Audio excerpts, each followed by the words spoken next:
Edmund I, called the Elder, the Deed-doer, the Just, or the Magnificent, was king of the English from 939 until his death. He was a son of Edward the Elder and half-brother of Aethelstan. Aethelstan died on 27 October 939, and Edmund succeeded him as king. Military threats. Edmund came to the throne as the son of Edward the Elder, grandson of Alfred the Great, great-grandson of Ethelwulf of Wessex, great-great-grandson of Egbert of Wessex, and great-great-great-grandson of Ealhmund of Kent. Shortly after his proclamation as king, he had to face several military threats. King Olaf III Guthfrithson conquered Northumbria and invaded the Midlands. When Olaf died in 942, Edmund reconquered the Midlands. In 943, Edmund became the godfather of King Olaf of York. In 944, Edmund was successful in reconquering Northumbria. In the same year, his ally Olaf of York lost his throne and left for Dublin in Ireland.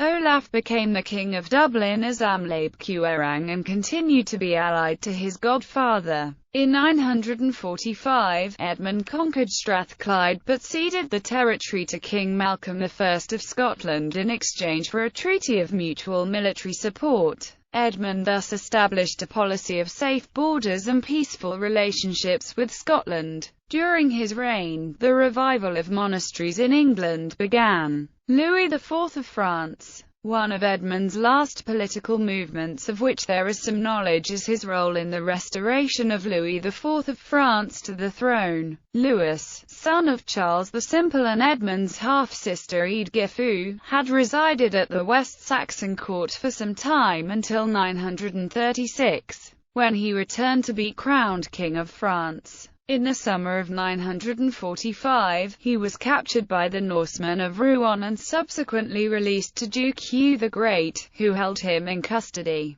The chronicler Richarus claims that Eadgifu wrote letters both to Edmund and to Otto I, Holy Roman Emperor, in which she requested support for her son. Edmund responded to her plea by sending angry threats to Hugh, who brushed them aside.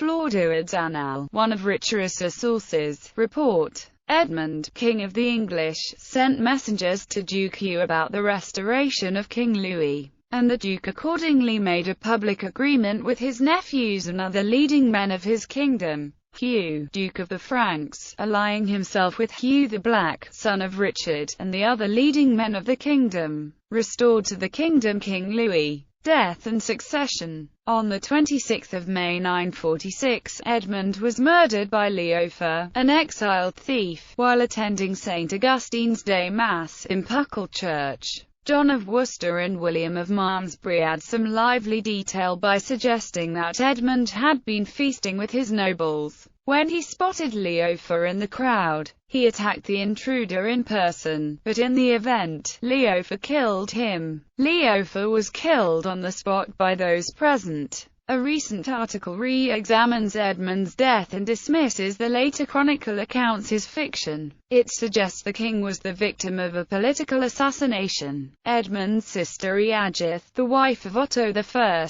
Holy Roman Emperor, died earlier the same year, as Llywelyn's Annal for 946 report. Edmund was succeeded as king by his brother Eadred, king from 946 until 955. Edmund's sons later ruled England as Edwig, King of England from 955 until 957, King of only Wessex and Kent from 957 until his death on 1 October 959. Edgar the Peaceful, King of Mercia and Northumbria from 957 until his brother's death in 959, then King of England from 959 until 975. Ancestry.